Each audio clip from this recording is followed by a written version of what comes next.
The following is brought to you by J&R Medical, leading provider of urological supplies. For more information, visit jrmedical.com.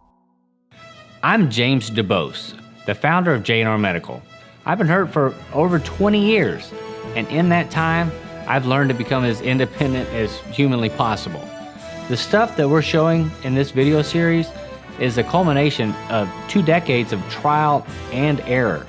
So hopefully, the tips and tricks that we show will help fast-track your declaration of independence.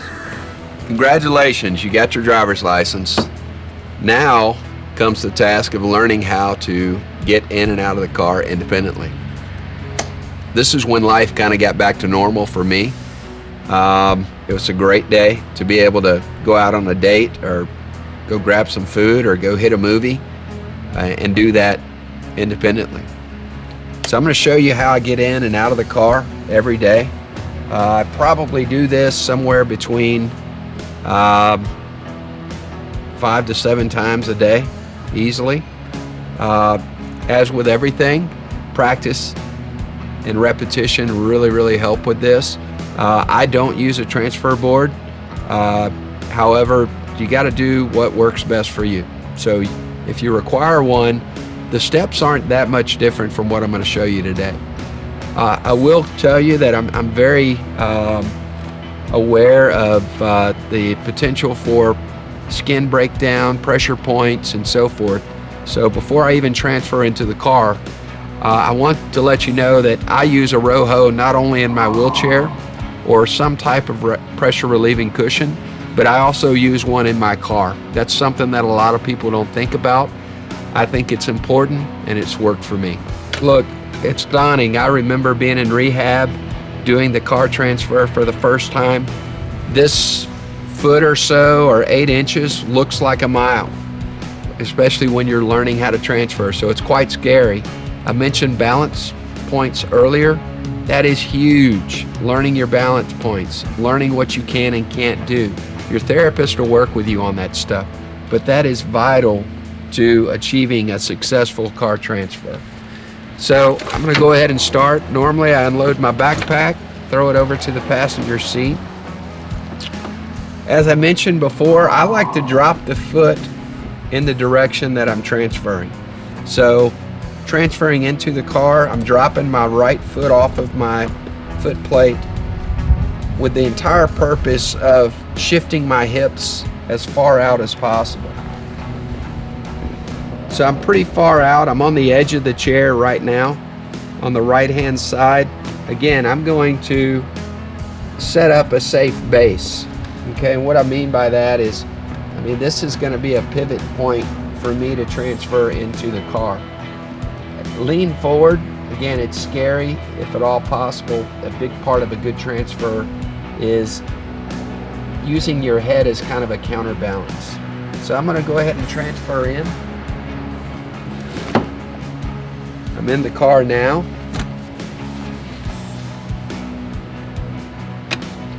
Again, as I mentioned earlier, I like to use momentum if at all possible.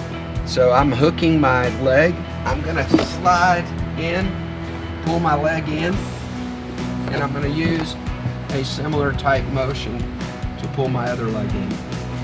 Normally I like to go ahead and get situated and shift. I'm using my steering wheel, my center console, to kind of push off of, because that's what helps me kind of center in the seat.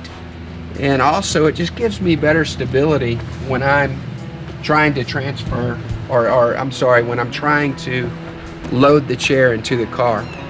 So I normally will lean the seat back. I'm trying to create as much clearance between the steering wheel and myself so that when I'm pulling the chair in, I'm not fighting against anything. So I'm going to go ahead and unlock the chair.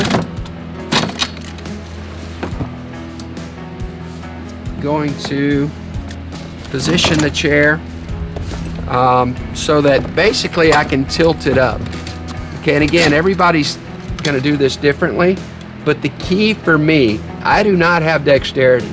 The key for me is basically pressing the button. I've mentioned the thumb so many times, but it's so key. And this is where I'm able to press the button on the wheel for the quick release axle. But I'm not able to pull. So what I do is what's called an elbow bump. I hit the button and I knock the wheel loose.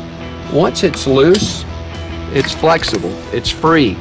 I can then pull it in, and I normally will place my chair behind the passenger seat,